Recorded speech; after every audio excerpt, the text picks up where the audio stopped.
Selamat pagi teman-teman, selamat bertemu kembali di kelas Pak Pras, lanjutan pendidikan holistik 6, pelayanan komunitas. Hari ini kita akan membahas tentang panduan presentasi draft program service learning, dan sekaligus juga menjadi panduan teman-teman untuk presentasi ujian tengah semester. Dan juga ini adalah draft proposal yang akan teman-teman kerjakan nanti di dalam program service learning. Oke, terima kasih sudah bergabung kembali. Semoga teman-teman bisa menikmati penjelasan hari ini, bisa memahaminya, dan nanti di kelas kita akan mendiskusikan hal tersebut. Teman-teman bisa mempersiapkan di kelompok masing-masing, dan draft proposal ini atau draft program ini akan kita mulai presentasikan di minggu ke-6. Teman-teman bisa mempersiapkan dan tidak perlu khawatir, ada 2 minggu kita akan mendiskusikan draft program ini agar teman-teman bisa dengan jelas akan mengerjakan UTS-nya dan juga dengan jelas apa yang akan mau dilakukan di dalam project service learning-nya nanti ya. Baik, teman-teman, apa file dari panduan ini Bapak sudah share di grup WA kelas masing-masing. Teman-teman bisa mengikutinya atau teman-teman juga bisa mengembangkannya ya.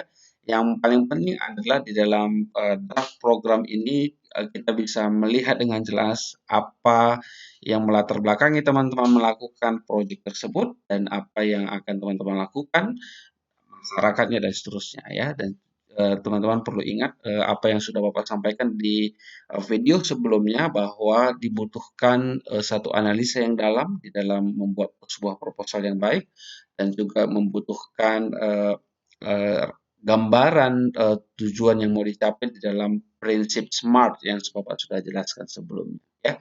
Oke, kita lihat apa saja yang harus ada di dalam draft program ini. Yang pertama, teman-teman, nanti dimulai dengan judul dan di situ lengkap dengan ketua, ketua, nama anggota, berikut dengan NIM-nya ya, dan juga khusus untuk ketua dilampirkan email ketua kelompok. Lalu teman-teman, setelah judul, teman-teman bisa melihat slide berikutnya, itu adalah tetap ada judulnya, lalu di bawah judul Bapak minta penjelasan singkat atas judul tersebut di dalam 100 kata. Lalu slide berikutnya, tentu ini tidak wajib harus satu slide ya, teman-teman bisa menjelaskan di dalam beberapa slide, tetapi di dalam poin latar belakang tentu kita perlu tahu kenapa program penting untuk dilakukan ya. Jadi apa saja isinya ya, berupa data, fakta, teori ataupun pendapat yang menjadi landasan kita untuk melakukan program tersebut ya. Kalau bisa dihubungkan dengan salah satu tujuan pembangunan berkelanjutan juga silakan teman-teman bisa menghubungkan program tersebut dengan salah satu dari SDGs-nya Indonesia ya. Teman-teman bisa mengkaitkan hal tersebut. Tapi yang pasti adalah latar belakang ini penting sekali kita mempresentasikan kenapa program itu penting untuk kita lakukan. Jadi itu sebagai landasannya, ya. Lalu yang kedua, setelah kita melihat latar belakang, maka Bapak mau teman-teman menuliskan masalah yang mau dipecahkan, ya. Jadi menurut teman-teman dari latar belakang tersebut, apa masalah yang harus dipecahkan atau apa masalah yang harus kita berikan solusinya? Apa masalah yang harus kita eee pikirkan, apa yang penting untuk kita lakukan sebagai pengabdian kita di dalam mata kuliah ini ya. Lalu berikutnya setelah ada masalah, kita juga bisa menghubungkan dengan gambaran mitra ya, atau gambaran umum mitra yang menjadi sasaran kita ya. Sorry, gambaran umum mitra ya. Jadi ini diwajibkan untuk kegiatan yang bersifat pemberdayaan masyarakat, yang bersifat atau di dalam proposal itu, kalau teman-teman mengerjakan proposal PKMM ya, proposal pengabdian kepada masyarakat ya. Apa saja yang dibutuhkan, mungkin bisa ditampilkan statistik demografi, lokasi, jumlah masyarakat dan sebagainya ya, bisa dijelaskan sejelas mungkin. Lalu teman-teman, setelah itu kita perlu melihat tujuan program, apa yang mau disasar, apa yang mau dicapai, ya. Sekali lagi ini masih draft, teman-teman bisa mencoba dulu, nanti di dalam kelas kita akan mendiskusikannya. Lalu apa manfaat program? Tentu kalau ada mitra, untuk mitranya apa yang bisa mereka dapatkan melalui program yang kita kerjakan. Lalu luaran program adalah hasil akhir yang akan diraih teman-teman. Jadi kalau berbentuk proyek kreatif tentu ada proyek kreatifnya. Kalau berbasis kewirausahaan berarti jalan wirausahanya. Ya, sekali lagi, luaran ini adalah berupa suatu yang akan kita dapatkan atau akan kita raih, akan kita capai, gitu ya. Jadi kalau dia eh, produk kreatif, berarti akan ada produknya.